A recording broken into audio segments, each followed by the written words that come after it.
como ejemplo para que cualquiera que corrompiera o quebrara la ley tuviera una, vamos a decir, esto es lo que te va a pasar si quiebras la ley. Entonces la cruz ahora para nosotros es diferente. A veces hasta la cruz se usa como un símbolo de ahuyentar a los espíritus. No, en ese tiempo la cruz era vergüenza, era martirio, era sufrimiento. Y es lo que el Señor estaba diciendo. Si alguno quiere venir en pos de mí, dijo, entonces esté dispuesto a ¿qué? A ser avergonzado, a ser martirizado, a sufrir persecución. Por eso Pedro dice que ¿por qué nos admiramos de la persecución? Dice, ¿por qué se admiran de la persecución? Como si fuera algo extraño. Dice, no esperamos la persecución, no es lo que Dios prometió al que sigue sus pasos, ser perseguido. Entonces tenemos que ver, hay muchas cosas que tenemos que ver cuando viene la persecución a nosotros. Las cosas que Dios quiere hacer para restaurarnos tal vez, o para llevarnos a un nivel diferente delante de Él. Porque acuérdense que la única forma de aferrarse a Dios, ¿cuándo nos aferramos más a Dios? Cuando estamos en la prueba, cuando estamos afligidos. ¿A dónde corremos? A Dios. Entonces todo el propósito de Dios en las pruebas es primero no solamente recompensas o consecuencias, pero el fin del propósito es acercarnos y regresar a Dios. Alguien una vez me preguntaba, porque humanamente a veces quisiéramos que Dios hiciera justicia, ¿verdad? De acuerdo a nuestro entendimiento, de acuerdo a lo que pensamos. Señor, ¿por qué Dios no hace justicia? Mira, el hombre dice, de hecho el proverbista dice que tú ves al hombre inicuo que prospera y que Dios lo bendice, y dices, ¿cómo es posible que prospere Dios? Dice, no desees la prosperidad del inicuo, porque ciertamente está granjeando para él, pero no sabes el fin que tiene. Por eso al fin de cuentas el Señor habla y dice, mía es la venganza. Dice el Señor, yo daré el pago. Y a veces nos cuesta entender que Dios es el que va a pagar a cada quien. Porque si quisiéramos, hay cosas que están en nuestras manos hacer justicia. El Señor habla de hacer justicia, pero hay cosas que solamente corresponden a Dios, que al final de cuentas Dios se va a encargar. Y qué terrible, hermano, qué terrible. Necesitamos meditar, como dijo el Señor en el libro de Ageo, dice, meditad en vuestros caminos, le dice el Señor a Ageo. Dile al pueblo, dice, meditad en vuestros caminos, meditad. Necesitamos pensar, porque hacia donde vamos a una eternidad, vamos a un lugar eterno, mi hermano. Necesitamos pensar que vamos hacia una eternidad y que tenemos dos opciones: o ser juzgados aquí o ser juzgados allá en el día del juicio. ¿Dónde preferimos ser juzgados? Ahora, porque ahora dice que tenemos un abogado. Ahora está el abogado, allá está el juez. El que es abogado ahorita, allá va a ser el juez. Ya no puedes hacer nada, ya lo que pudiste, hiciste, y si te pusiste a cuentas con el abogado ahora, entonces en ese día tú vas a ser parte de los redimidos. Pero si no usaste la ventaja o la bendición de usar el abogado, que es nuestro Señor Jesucristo, ese abogado se sentará como juez y ahora traerá juicio, ya no habrá oportunidad. Por eso, qué terrible, Señor, ayúdanos, abre nuestros ojos a entender que tenemos que ponernos a cuentas delante de Dios. Una eternidad, hermano, una eternidad. Es nuestra mente, si la piensas, se pierde en esa palabra, en qué es una eternidad. Y hay solamente dos opciones: una eternidad con Dios, o una eternidad, dice que de vergüenza y confusión perpetua. Solamente hay dos opciones, solamente hay dos. Por eso les decía ayer a los hermanos, cuando habla Efesios capítulo 6, habla de que no os engañéis. Dice, Dios no puede ser burlado. Dice, no os engañéis. Y hay una diferencia entre el engaño y hay una diferencia entre la tentación, porque a veces la tentación, cuando alguien cae en la tentación, a veces usa la excusa, es que fui engañado. No, la tentación en la tentación no eres engañado, eres sedado, eres convencido. Pero la tentación, sabes que es tentación, porque te atrae, porque la piensas dos veces para hacerlo. Y decides hacerlo, y caes en la tentación. Pero el ser engañado es diferente. El ser engañado no te das cuenta de que estás siendo engañado. Y el ejemplo más perfecto de saber eso es: todos hemos tomado decisiones que pensamos en un principio que era la mejor decisión que podíamos tomar, y después nos dimos cuenta que era un engaño. Pero al principio era la mejor decisión. Estábamos convencidos de que era lo correcto, ¿cierto? Y después nos damos cuenta que nos engañaron. Y esa es la parte que nosotros tenemos que pedirle al Señor. Dijo el Señor, Pablo dijo: no os engañéis, Dios no puede ser burlado. Pedirle al Señor: Señor, no me dejes que caiga en el engaño, porque en el engaño no me puedo dar cuenta de que estoy engañado. Pero en la tentación sí sé lo que estoy haciendo. Por eso Pablo a los romanos dice que aquellos, dice, habiendo conocido a Dios, dice, no le glorificaron a Dios como a Dios, sino que al final, como no dieron gloria a Dios, dice que Dios los entregó, o sea, los dejó ir. Hagan lo que quieran. ¿Quieren seguir ese camino? Hagan lo que quieran. Y dijo que los entregó, los dejó, y fue una mente depravada. Por eso cada día tenemos que buscar. Miren, buscar a Dios es diferente que servir a Dios. Porque tenemos que entender también esa diferencia. Y eso lo ha hablado nuestro hermano Signo en los Maranatas. Buscar a Dios es una cosa. Estamos aquí porque ustedes están buscando el rostro de Dios. Quieren conocer a Dios. Están aquí porque quisieran una relación más íntima con Dios. Quieren escuchar la voz de Dios y escuchar y poner por obra lo que Dios quiere para ustedes. Que ahí también tenemos que entender algo más. Porque cuando el pueblo le dijo a Moisés, el Señor habló y dijo: dile al pueblo que se acerque hacia el monte. Pero el pueblo tenía miedo, porque dice que el monte temblaba y humeaba el monte, y era una cosa terrible para el pueblo. Dice que tuvo miedo de acercarse al monte. Entonces dice que le dijeron a Moisés: ve tú, Moisés, habla con Dios y dinos lo que Dios quiere de nosotros. Pero el primer llamado que hizo Dios es el pueblo que se acerque. Pero entonces, ¿qué es la intención de Dios? Aún de cuando vino a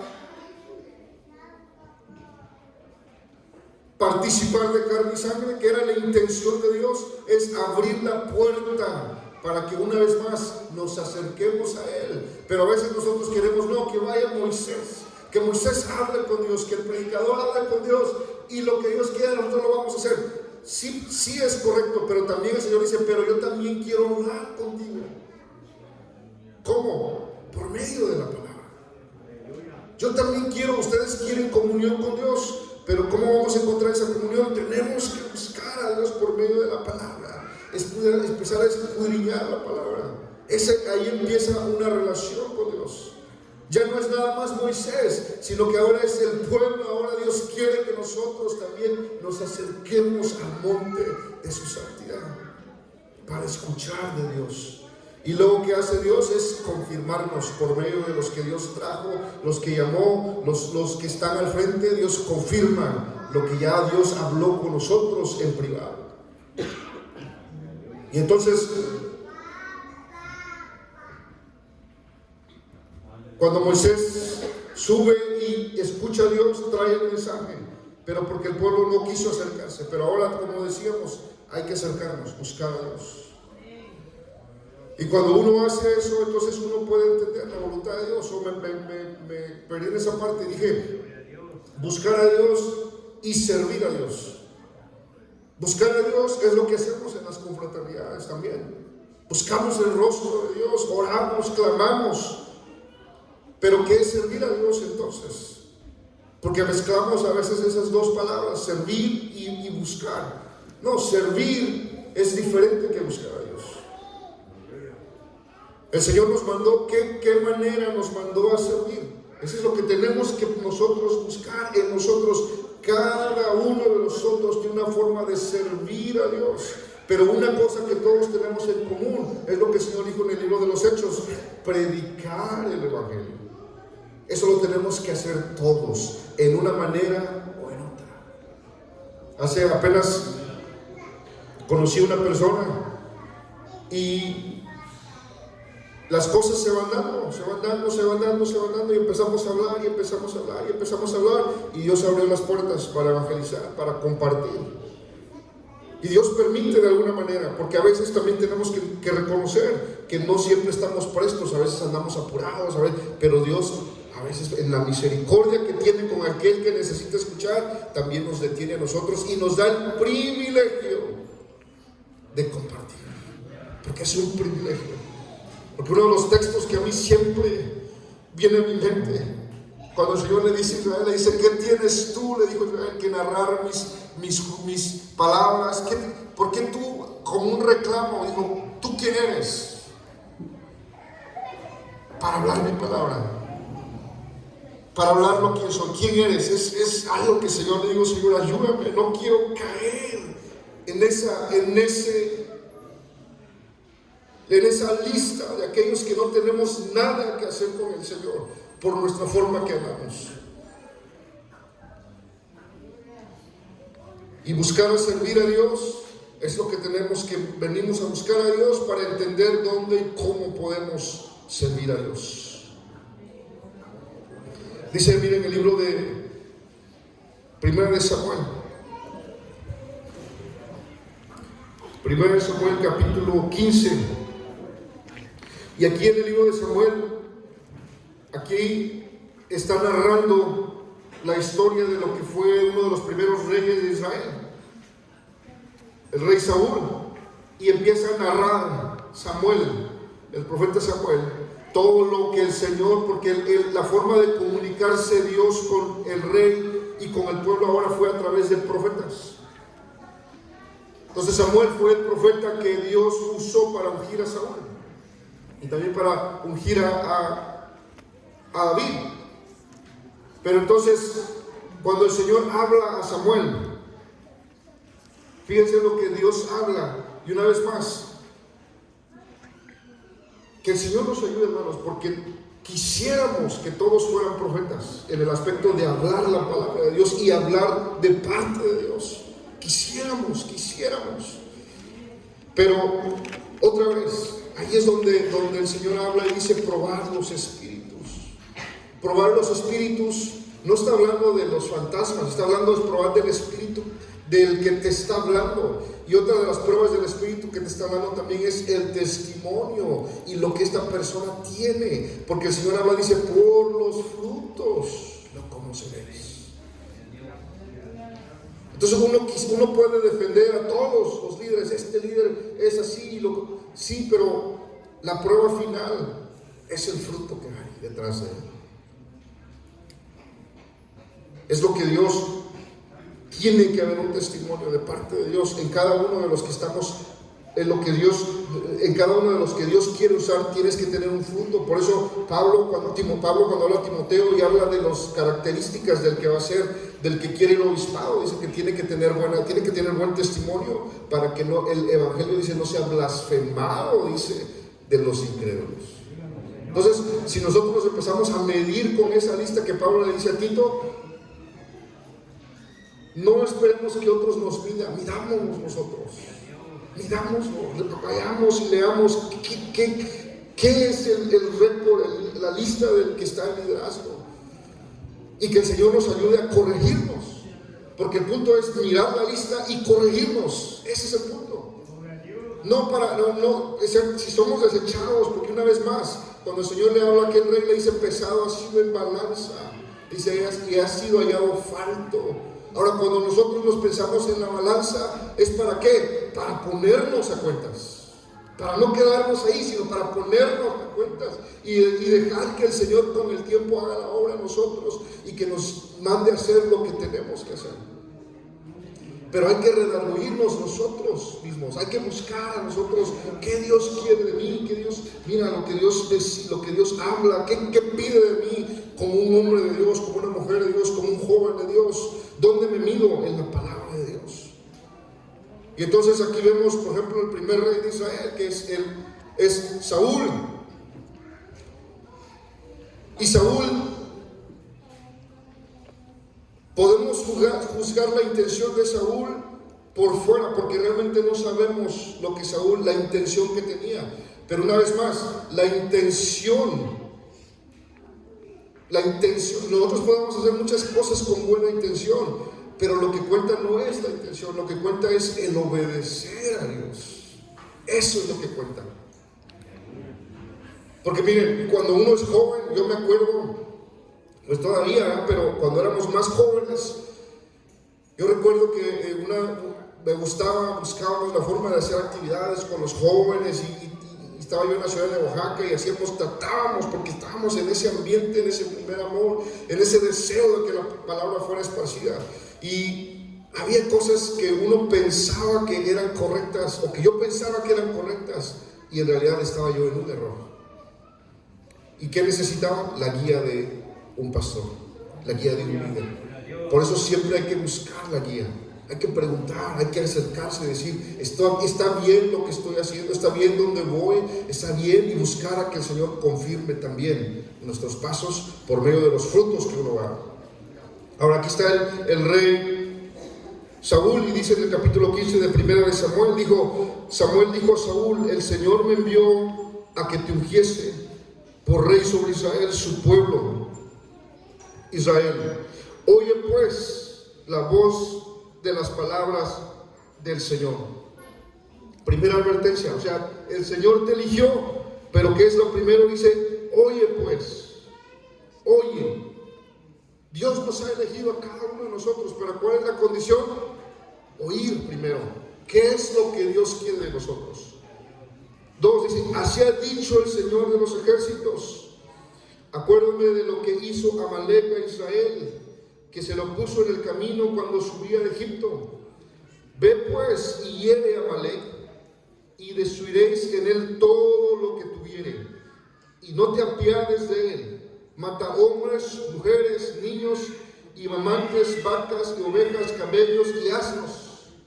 Saúl pues juntó al pueblo y reconociólos en Telaín, 200,000 de a pie y 10,000 hombres de Judá.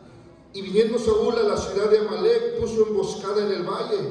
Y dijo Saúl a Cineo: idos, apartaos y salid entre los de Amalek, para que no te destruya juntamente con él, pues que tú hiciste misericordia con todos los hijos de Israel cuando subían de Egipto. Apartóse pues el Cineo de entre los de Amalek. Y Saúl hirió a Amalek desde Ávila hasta llegar a Shur, que está a la frontera de Egipto, y tomó vivo a Agag, rey de Amalek, mas a todo el pueblo mató a filo de espada. Y Saúl y el pueblo perdonaron a Agag y a lo mejor de las ovejas y al ganado mayor a los gruesos y a los carneros y a todo lo bueno, que no lo quisieron destruir, mas todo lo que era vil y flaco destruyeron.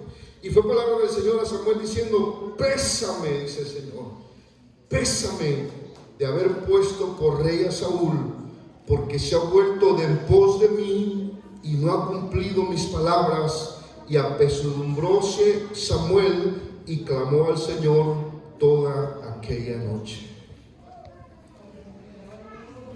Una palabra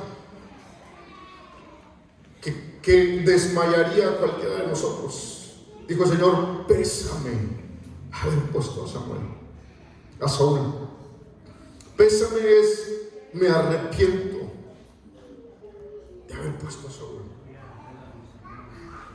Qué palabras tan fuertes, porque si lo vemos como a Saúl, ok, pues sí hizo mal. Uno puede juzgar a Saúl por las acciones, es cierto, pues hizo mal, que el Señor se lo arregle porque hizo mal. Ahora, pero yo veo una cosa: ¿qué fue la actitud de Samuel? ¿Qué fue la actitud? Porque Samuel pudo haber dicho: sí, es cierto, Señor, Samuel, tienes razón, Saúl hizo mal, tienes razón. Pero Samuel, ¿qué hizo Samuel cuando escuchó la voz del Señor? Dijo: y apesadumbróse Samuel, dice, y clamó al Señor, dice, toda aquella noche. Clamó lastimó, le dolió la caída de Saúl. Le dolió. Buscó que el Señor, que Samuel, buscó a que Saúl alcanzara misericordia. Porque el Señor le confió a Samuel lo que pensaba ahora de Saúl. Fíjense, vamos al libro de Éxodo. Vamos a dejar una pausa ahí primero. Vamos al libro de Éxodo, capítulo 33.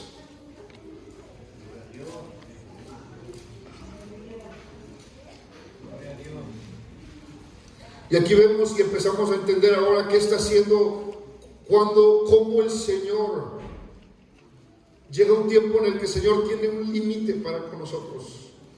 Nos está llamando, nos está llamando, nos está llamando, nos está llamando, y nos llama y nos llama y nos busca y casi nos ruega que regresemos a Él. Pero llega un tiempo en el que el Señor también se cansa. Y vemos aquí en el libro de Éxodo 33, dice, el Señor dijo a Moisés, dice, ve, sube de aquí.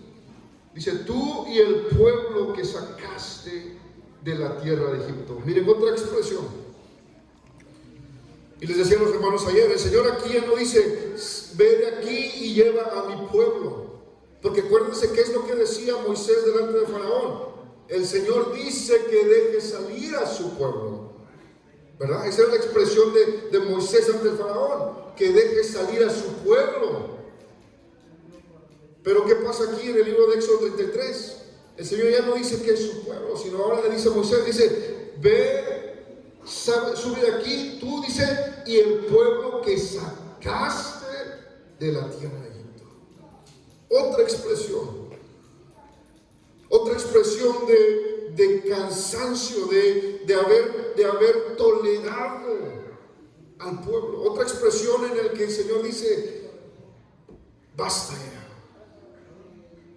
Y ya no lo consideró el pueblo. Ya le dijo a Moisés, ve, y el pueblo que tú, le dijo a Moisés, el que tú sacaste de Egipto, ya no es mi pueblo, ahora es el que tú sacaste de Egipto. Expresiones que deberían de nosotros ponernos a pensar y decir, ¿hasta cuándo el Señor? ¿Hasta cuándo voy a llegar? Va a llegar un punto en el que mi actitud y mi forma de caminar van a hartar al Señor y va a decir, hasta aquí llegué. Te llamé, te busqué, te instruí, te guié, te mandé para que arrepintieras. Como el Señor le dijo al pueblo de Israel, dijo, antes de subir el día que el Señor iba a subir en la entrada triunfal. Y en una de esas ocasiones dice que miró a Jerusalén y dijo, Jerusalén, Jerusalén, que matas a los profetas, que apedreas a los que te son enviados. Dice, ¿cuántas veces? Dijo el Señor, ¿cuántas veces? ¿Está hablando de qué? De muchas veces, de muchas oportunidades, de cómo estuvo que insistiendo.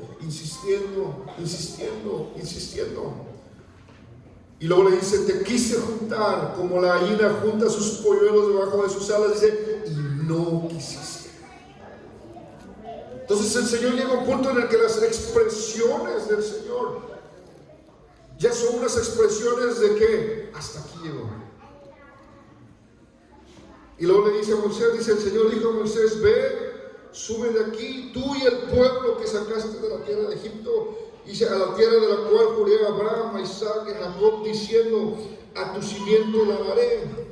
Y yo enviaré delante de ti el ángel y echaré fuera al cananeo y al amorreo y al eteo y al fereceo y al heveo y al jebuseo, a la tierra que fluye leche y miel, para que yo, dice, porque yo no subiré en medio de ti, porque eres pueblo de dura cerviz, no sea que te consuma en el camino. Aquí vemos dos cosas. El Señor está cumpliendo la palabra que Él prometió a Abraham. ¿Qué le dijo? Te voy a llevar a una tierra que fluye leche y miel. Te voy a cumplir lo que prometí a Abraham. Por amor a Abraham, por amor a Isaac, por amor a ellos voy a cumplir lo que prometí. Pero dice el Señor, pero yo no voy a ir con ustedes. Y ayer preguntaban con los hermanos, ¿qué es más importante? Porque una vez más, también a nosotros Dios nos ha prometido la vida eterna. Dijo el Señor: voy pues a preparar lugar para ustedes. Nos ha prometido algo, nos quiere dar algo, la vida eterna. Pero ¿qué es más importante? Recibir aquella vida eterna, o recibir o entrar a aquella tierra prometida, o estar con Dios. Porque el Señor le dijo aquí: vayan, les voy a dar lo que prometí, pero yo no voy a estar con ustedes. ¿Queremos la tierra prometida sin Dios o preferimos a Dios? Y fíjense, otra vez, meditemos en lo que decimos, porque una vez más, siempre vamos de palabra a escoger, obviamente, a Dios. Pero ¿qué estamos haciendo por realmente demostrar que escogemos a Dios? Ahora, yo le puedo decir una lista de cosas, decir: mira, esto es escoger a Dios, pero no, esa lista esa perspectiva cambia en cada uno. Lo mejor que tú puedes hacer es buscar: ¿qué quieres de mí? ¿Qué quieres de mí, Señor? ¿Qué debo hacer? Te busco, pero también quiero servirte. Y servir, una vez más, no es buscar a Dios. Están aquí buscando a Dios, pero eso no es servir a Dios. Lean los Maranatas y ahí van a entender qué es servir a Dios. Y entonces, ¿qué dijo el Señor aquí? Yo no iré con ustedes. Y luego dice el 4: y oyendo el pueblo esta sensible palabra, dice, se vistieron de luto y ninguno se puso sus atavíos. Ahora, vamos a ver qué pasó cuando el Señor le dijo eso a Moisés.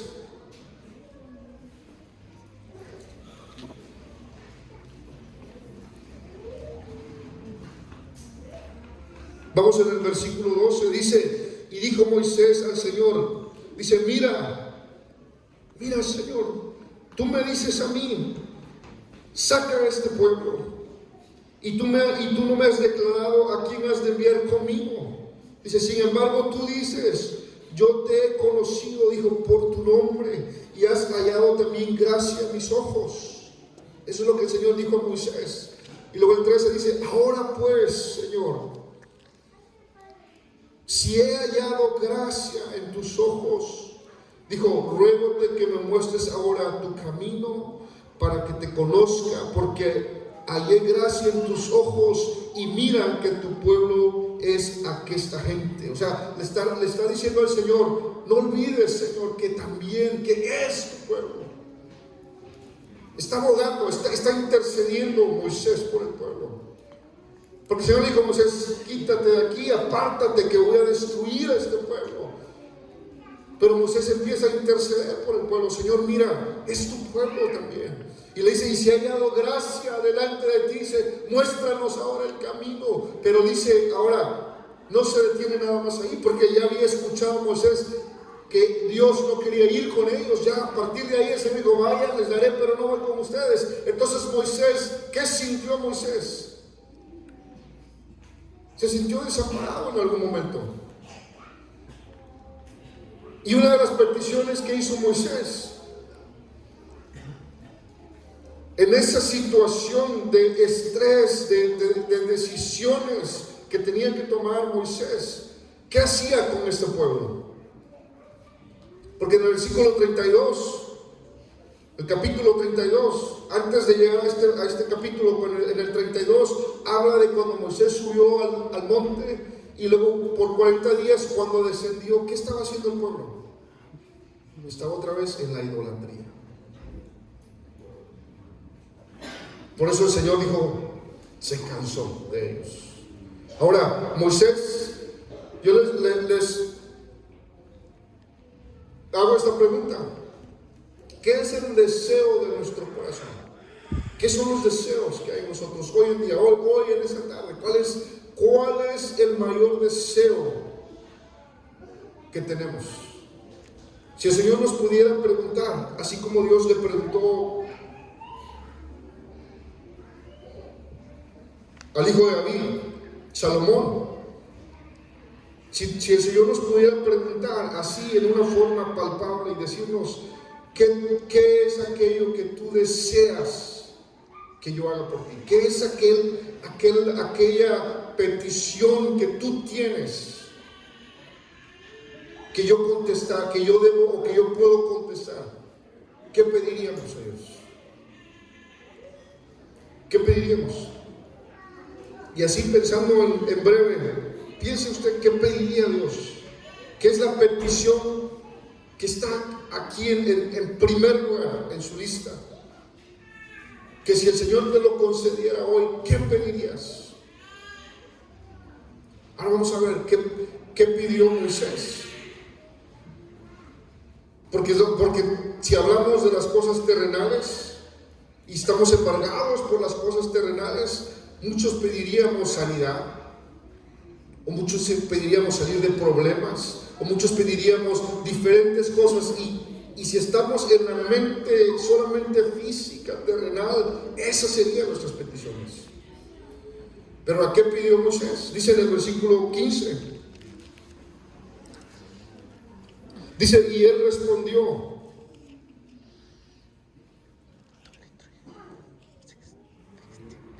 si tu rostro no ha de ir conmigo, dijo, no nos saques de aquí. Primera, si tú no has de ir con nosotros, o sea, la petición primera de Moisés es: Señor, si he hallado gracia en tus ojos. Y es lo que nosotros podemos tal vez, vamos a decir, acercarnos a la gracia, a pedir misericordia de Dios. Señor, si he hallado gracia o por tu misericordia, si hemos hallado gracia en tus ojos, que es nuestra primera petición. Moisés dijo: ve con nosotros. Y luego el 18 es el corazón de la petición de Moisés. Él entonces dijo, ruégote que me muestres tu gloria.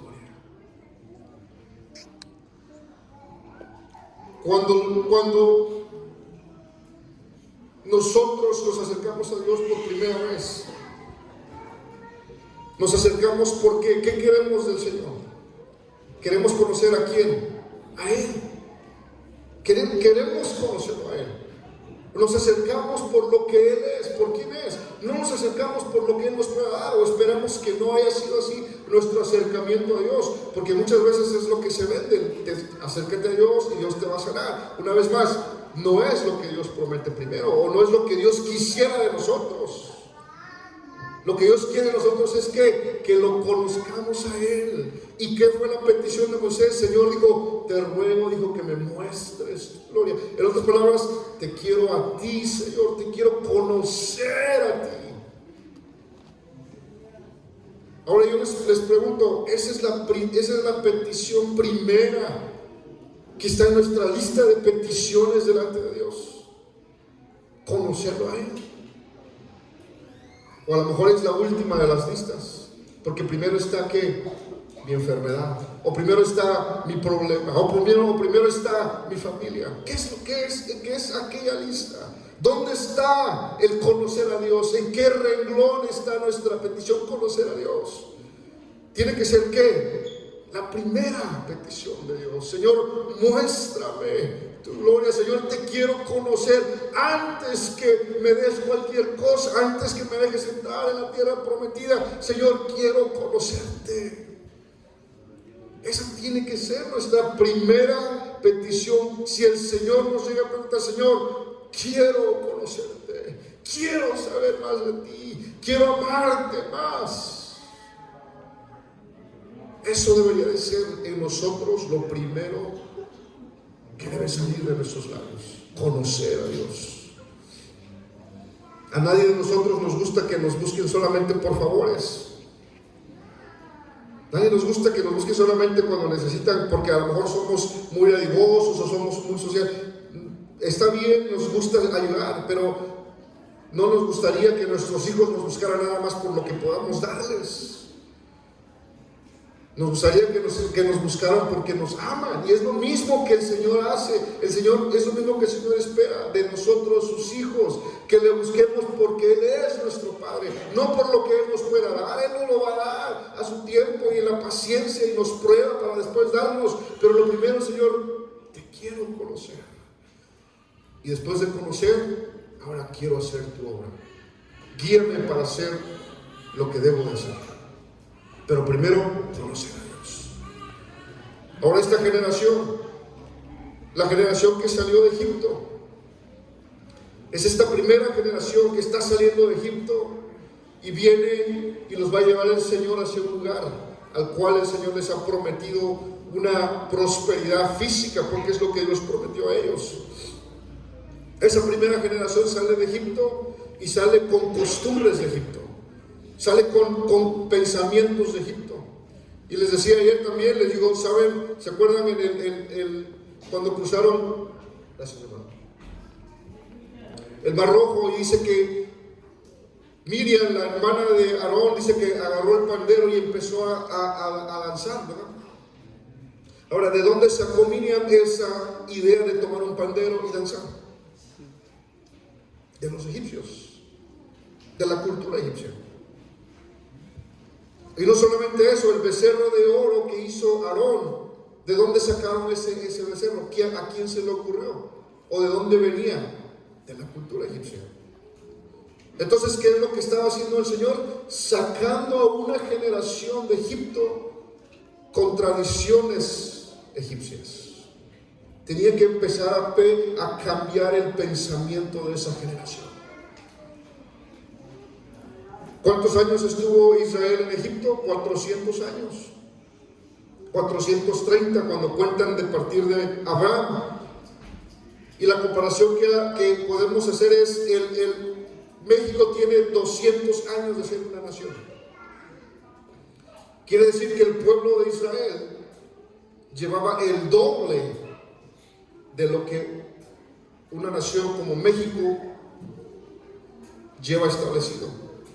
400 años. ¿No creen que en 400 años se impregnaron de la cultura, se impregnaron de lo que hacía el pueblo de Egipto, aprendieron cosas de Egipto? Y es muy fácil entenderlo, porque nosotros con nuestros pequeñitos que están aquí, ¿qué hacen nuestros pequeñitos? Empiezan a adaptarse a la cultura de este país. Y apenas es la primera generación, ni 20 años llevamos y ya son diferentes. Ahora se imaginan 400 años escuchando, viendo cómo hacían los egipcios, qué comían, cómo se vestían, cómo adoraban. Toda la cultura la traían de Egipto. Por eso el Señor, esa primera generación que hizo con esa primera generación no entró a la tierra prometida, sino que entró ¿cuál? La generación que venían después de ellos. ¿Por qué? Porque empezaba el Señor ahora ¿a qué? A pulirlos una vez más como su pueblo, a cambiar su forma de pensar, a cambiar su adoración, a darles instrucciones. Por eso los llevó al monte, para que ahí recibieran la ley y lo que tenían que hacer de ahora en adelante, cómo deberían de servir a Dios. ¿Qué era el tabernáculo? ¿Qué era la tienda? ¿Qué era el lugar santísimo? ¿Cuáles eran los instrumentos? Empezó a dar la instrucción a Moisés de todo lo que el pueblo ahora su forma iba a ser. Tenía que cambiarse 180 grados de una cultura diferente, ahora algo mejor para agradar a Dios. Y aquí podemos entender algo, porque también muchos de nuestros, vamos a decir, de nuestros padres, de la generación que salió, la primera generación, traen costumbres que tenemos que pensar y ponerlas delante de Dios. Esto es agradable a Dios. Esto realmente, o son costumbres que aprendimos en Egipto y que ahora queremos santificarlas delante de Dios. No funciona así. Dios está cambiando al pueblo para que la adoración y para que la forma de buscar a Dios sea diferente, ya no como en Egipto. Por eso tenemos que buscar a Dios, para que nos dé sabiduría. Acuérdense este libro del hermano Singer, Culturas y Tradiciones Latinas. Hay que leerlo. Hay cosas que no son edificantes, son costumbres que son de allá, pertenecen a Egipto, ya no pertenecen a Dios, ahora son de allá. dijo Pablo, todas las cosas viejas pasaron, ahora todas son hechas nuevas. Tenemos que estar dispuestos a ser llenados de Dios y a entender que es aquello que tenemos que cambiar en una forma para agradar a Dios. Ahora la generación que viene, Josué, dice que muere Moisés. Y vamos al libro de Deuteronomios.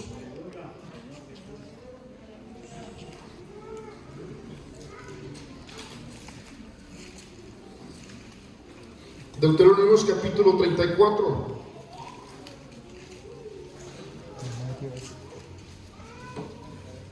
Dice, y subió Moisés de los campos de Moab al monte de Nebo, a la cumbre de Pisga, que está enfrente de Jericó, y mostró el Señor toda la tierra de Galaad hasta Dan, y a todo Neftalí, y la tierra de Efraín y de Manasés, toda la tierra de Judá hasta la mar postrera, y la parte meridional y la campiña de la vega de Jericó, ciudad de las palmas hasta Zoar. Versículo 4, díjole el Señor, esta es la tierra que juré a Abraham, a Isaac y a Jacob, diciendo, a tu simiente la daré, ya te la he hecho ver con tus ojos, mas no pasarás allá. 5 dice, y murió allí Moisés, siervo del Señor, en la tierra de Moab, conforme al dicho del Señor, y enterrólo en el valle, en tierra de Moab, enfrente de Peor, y ninguno sabe su sepulcro hasta hoy.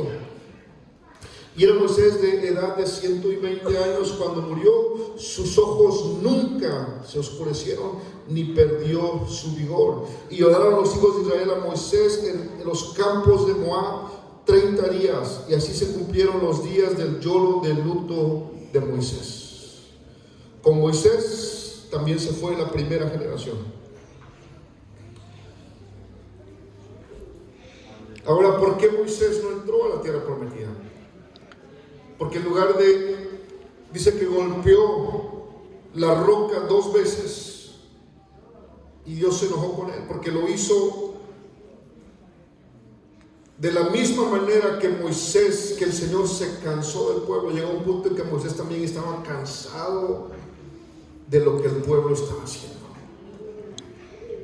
de las peticiones que el pueblo hacía. Dice el Salmo 78, dice que el Señor le pedían agua y el Señor les daba agua, les pedían sombra y Dios les cubría, pedían calor de noche y el Señor tenía una columna de fuego para protegerlos, para darles luz y calor de noche. Y luego dice, y aún pensaron en sus corazones, ¿podrá el Señor poner mesa en el desierto para nosotros? Y el Señor dijo, les mandé maná. Y luego dijo, y aún mostrándole, dijo, toda mi misericordia, dijo, aún así se volvieron en contra de mis caminos.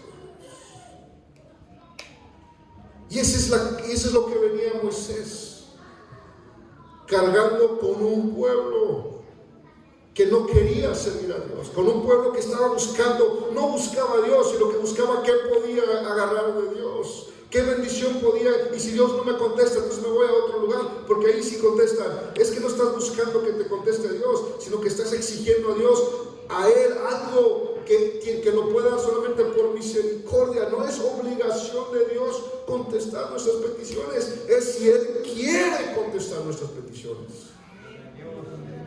Es deber de nosotros buscarle y decirle como aquel leproso dijo, Señor, si tú quieres, puedes. Esa tiene que ser nuestra mente, si quieres, pero si no quieres, aún como dijo Josué, yo y mi casa seguiremos sirviendo al Señor. Aunque no quieras cambiar mi camino, que no quieras cambiar mi ambiente, aunque no me quieras sanar, Señor, yo te voy a seguir. Sí, pero si quieres, Señor, puedes.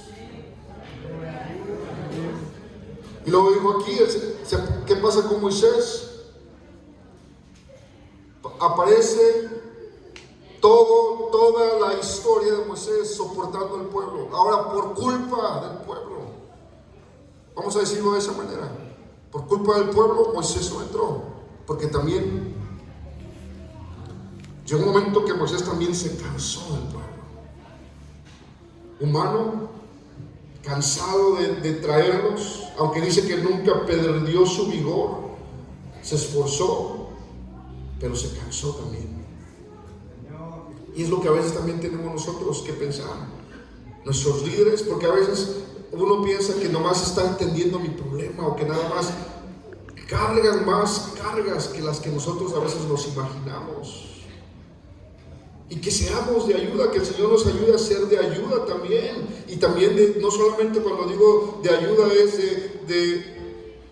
a veces observamos cosas y podemos, mira, yo miro esto, no murmurar, pero si hay oportunidad, pastor, ¿en qué te puedo ayudar? Yo miro esto, ¿puedo hacer algo? ¿O me espero? ¿O qué hago? ¿O cómo me necesitas? Entonces,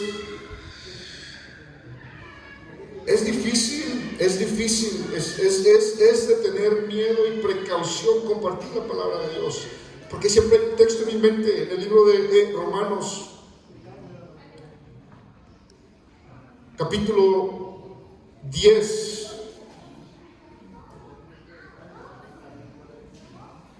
No recuerdo si es Romanos o es Hebreos, dice, es Romanos capítulo 10, dice, bienaventurado, dice aquel que no se condena en lo que aprueba. Bienaventurado aquel, dice, que no se condena en lo que aprueba. Ahora, el que comparte la palabra de Dios está probando ciertas cosas de la palabra de Dios. Hay un temor de parte de Dios en compartir algo que Dios no mandó. Ese es el riesgo de sus pastores, ese es el riesgo de los que ministran, de que estén ministrando algo que Dios no le mandó a ministrar y que está cargando hacia él, ¿qué? Condenación. Por eso no es fácil nomás ir, y algunos piensan que uno anda buscando. No, mi hermano, es un martirio para mí pensar que yo pueda decir algo que el Señor no mandó. Una condenación para mí o para el que comparte, decir algo que Dios no mandó, condenándose a sí mismo. Es terrible, es terrible.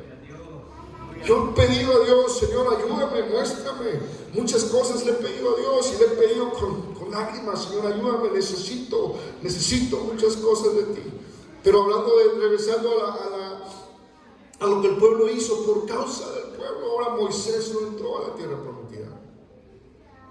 Porque el pueblo causó, en lugar de ser una ayuda para Moisés, fueron una carga para Moisés, pidiendo a su antojo. Él habla el libro de Hebreos, pidiendo a como ellos querían, lo que querían, y aún así Dios se los cumplió. Tenemos que tener cuidado, que el Señor nos ayude. Yo digo que hay cosas que uno puede hablar y otras cosas que a lo mejor esperar en Dios. Yo no sé, cada quien, que el Señor les dé sabiduría, cada quien de cómo conducirnos. Tenemos que buscar a Dios en cualquier problema, que el Señor nos ayude a entender qué hay que hacer. Porque otra vez hay cosas que sí, a lo mejor se pueden hacer y corregir, y hay otras cosas que solamente Dios puede corregir. Ni sé por qué estoy hablando de eso, pero que el Señor les ayude. Y lo dice el libro de Josué. Miren, en el 9 dice, Josué hijo de Nun fue lleno de espíritu de sabiduría, porque Moisés había puesto sus manos sobre él, y los hijos de Israel obedecieron e hicieron como el Señor mandó a Moisés. Y nunca más se levantó profeta en Israel como Moisés, a quien haya conocido el Señor cara a cara. Y en todas las señales y prodigios que le envió el Señor a hacer en la tierra de Egipto, a Faraón y a todos sus siervos y a toda la tierra, y en toda aquella mano esforzada y en todo el espanto grande que causó Moisés a ojos de todo el pueblo. Ahora, por causa del tiempo, les voy a resumir todo. Dice, ¿qué pasó con la generación de Moisés? Partió. Ahora venía otra generación, la generación en que Josué ahora le tocaba repartir la tierra prometida.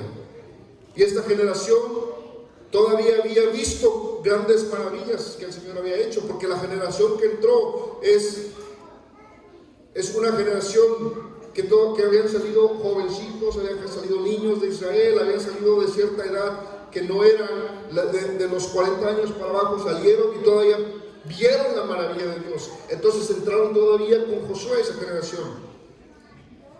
Y cuando el Señor ahora le tocó a Josué llevar en la carga del pueblo, y el Señor le dijo a Josué, así como fui con Moisés, dijo, así seré contigo. Solamente dice que te esfuerces y seas muy valiente. Que te esfuerces y seas muy valiente. O sea, la advertencia que Dios hizo a Josué es: te voy a respaldar, voy a estar contigo, pero te pido algo, hijo: esfuérzate y sé muy valiente. Esa es la condición que Dios pidió a Josué. Ahora, ¿cuántos queremos que Dios esté con nosotros en todo lo que hagamos?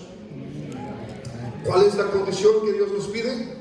Esfuérzate y sé muy valiente. No solamente valiente, dice, sino muy valiente, para poder hacer lo que Dios quiere hacer a través de nosotros. Entonces entró Josué a la tierra prometida y empezó. A él le tocó repartir la tierra y le cruzaron el río Jordán, lo partió en dos el Señor otra vez por mandato y por guía de Josué. Y ahí dice la palabra que ahí hizo Josué, Dios la forma en que Dios respaldó a Josué a través de ese milagro que partió otra vez el río Jordán. Y dice que Dios engrandeció a Josué a los ojos del pueblo una vez más, para que el pueblo entendiera que Dios estaba con Josué. Y entonces Josué fue y empezó a conquistar. Esa es la segunda generación de Josué. Pero ahora esa segunda generación hizo algo que otra vez enfureció al Señor. Y porque la ordenanza del Señor a Josué y a Amán dijo: no dejarás, cuando el Señor les mandó a conquistar los pueblos, dijo: no vas a dejar a nadie, sino que vas a matar, todos tienen que ser acabados. Y una de las razones por la cual Dios destruyó a todos esos pueblos es porque la maldad de esos pueblos era similar a la maldad que había en Sodoma y Gomorra. Era igual, y en algunos casos era peor que esas ciudades. Por eso el Señor destruyó todos esos pueblos, porque hacían blasfemias delante de Dios. No eran pueblos que estaban muy tranquilos y sembrando y viviendo una vida muy moral. No, eran pervertidos que el Señor por eso los acabó completamente por la perversión que había en esos pueblos. Por eso lo mismo que le dijo Saúl, dice: matarás a las mujeres, niños, a todos. ¿Por qué? Porque aún los pequeñitos que iban creciendo en ese ambiente, aún hay misericordia en Dios, en que mejor pasen que a una vida diferente que sufrir las maldiciones de sus padres. Por eso el Señor mandó y dijo: pero ¿qué hizo el pueblo de Israel con Josué? No obedecieron a la voz del Señor. Si leemos todo el libro de Josué, dice que dejaron al amorreo, dejaron a varios pueblos nativos de ahí, y dice que los pusieron en servidumbre para que les sirvieran, para que tributaran, para que dieran tributo hacia el pueblo de Israel. El Señor no les dijo que los hicieran tributarios, el Señor les dijo: tienes que acabarlos, porque ese pueblo, si no se termina, si no los acabas, dice, corromperán el corazón de Israel con sus ídolos y con sus tradiciones. Y se imaginan el Señor sacando a la primera generación, limpiándolos de la idolatría, limpiándolos de las costumbres, para volverlas a meter a otro lugar donde había costumbres peores todavía. Por eso el Señor se enojó con Josué y dijo que dejó, como no hicieron lo que el Señor les mandó. Ahora esa generación de Josué heredó a sus hijos, a la tercera generación, heredaron una maldición para ellos. Fíjense lo que dice el libro de Jueces.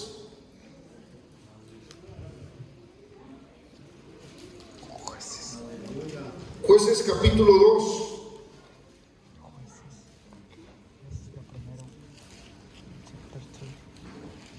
Y con esto vamos a terminar, ya son las 7.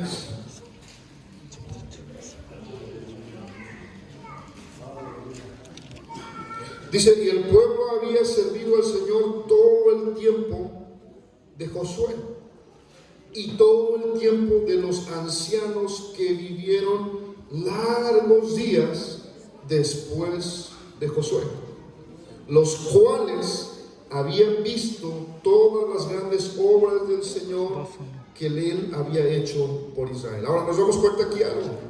Mientras los ancianos estaban, ¿qué hacía la generación que estaba ahí? Servían a Dios. Mientras los primeros, la segunda generación estuvo viva con Josué, dice todos los ancianos que estuvieron vivos, esa tercera generación dice que andaban bien, andaban buscando a Dios. Pero por causa de la desobediencia de la segunda generación, ¿qué desobediencia? Que no quitaron al pueblo, a los pueblos que estaban ahí, sino que los dejaron habitar entre ellos. Por causa de esa desobediencia, entonces la tercera generación vino y eso trajo maldición a esa generación. Miren, dice lo que dice el versículo 10, Jueces 2:10. Dice, y toda aquella generación fue también recogida con sus padres. ¿Cuál generación? La generación de Josué.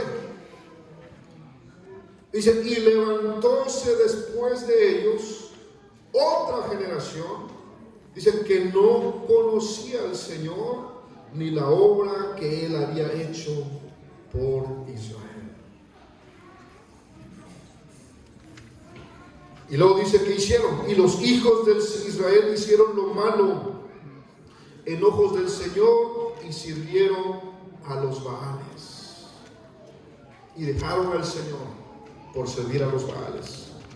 Ahora aquí tenemos que darnos cuenta de algo, que cuando uno no hace lo que Dios nos mandó a hacer, podemos dejar maldición a nuestros hijos por no haber completado y haber cumplido la palabra que Dios nos mandó a hacer. Porque es lo que hicieron la generación de Josué. No hicieron conforme a la palabra de Dios. Y esos hombres que quedaron dentro del pueblo, dice que hicieron, trastornaron los corazones de la tercera generación y ahora los llevaron a sus dioses. Se levantó una generación, dice, que no conocía al Señor. Y yo puedo decir, no es que no les platicaron lo que Dios había hecho, pero más bien decidieron voltearse en contra de Dios y decidieron seguir en pos de la gente que servía a otros dioses. ¿Qué tan real es eso ahora entre nosotros? Lo pueden ver ahora entre sus hijos. El ambiente allá afuera, las escuelas allá afuera, que ya se ha hablado mucho de esto. Yo les decía ayer una vez a los hermanos, las escuelas ya son ahora, no solamente son un lugar, un edificio, no, ahora se han convertido en templos de demonios. Y ahora enviando a nuestros hijos como a esos lugares, ¿a dónde los estamos enviando? Ahora, no hay otras opciones. Ok, no hay otras opciones. Cubrámoslos, busquemos a Dios, pues enseñemos el camino para que no se perviertan con los Baales que están allá afuera. Enseñémosle y que ellos puedan tener un encuentro con Dios, como lo tuvieron ustedes. Como lo tuvo la primera generación, como lo vio la segunda generación. Ahora la tercera generación necesita también tener un encuentro con Dios para que sus corazones no se vayan en pos de esos Baales, de esos ídolos, de esos pensamientos, de esas filosofías. De otra manera, esa generación se va a perder. Se van a voltear y van a servir a otros dioses que no son dioses. Por eso el Señor, una vez más, hay consecuencias de nuestros actos y hay pruebas que el Señor hace. La tercera generación su desvío fue consecuencia de que la generación de Josué no obedeció a la palabra de Dios como debería de haber obedecido. ¿Qué vamos a dejar nosotros a nuestros hijos? Si obedecemos a Dios en todo lo que Él nos manda, vamos a dejar bendición a nuestros hijos. Si desobedecemos, entonces va a haber también repercusiones. Por eso el Señor dijo, nunca se apartará de tu boca este libro de la ley, dijo a Josué, y lo también le enseñó al pueblo de Israel: oye Israel, el Señor nuestro Dios, el Señor no es. Y estas palabras las enseñarás a tus hijos, las vas a enseñar, las vas a repetir, y las hablarás cuando vayas en el camino y al acostarte. ¿Qué está hablando? Repetir, repetir, repetir, repetir, repetir, inculcar, hasta que ellos entonces encuentren también a Dios. Y cuando alguien encuentra a Dios, es muy difícil que se aparte de Dios. El que conoce a Dios no se aparta de Dios. El que oyó de Dios sí corre el riesgo de cambiar a Dios por el placer de este mundo. Pero el que conoce a Dios y el que se mantiene ahí pegado a Dios, nunca, dijo el Señor, no los arrebatarán de mi mano. Entonces necesitamos nosotros conocer a Dios y enseñarle a nuestros hijos quién es Dios, para que ellos caminen en pos de su Salvador. Pónganse de pie, mis hermanos, en esta tarde. Y vamos a pedirle al Señor que nos primero que tenga misericordia de nosotros. Porque hay cosas que no estamos haciendo bien, no estamos enseñando a nuestros hijos, no regresamos a la casa y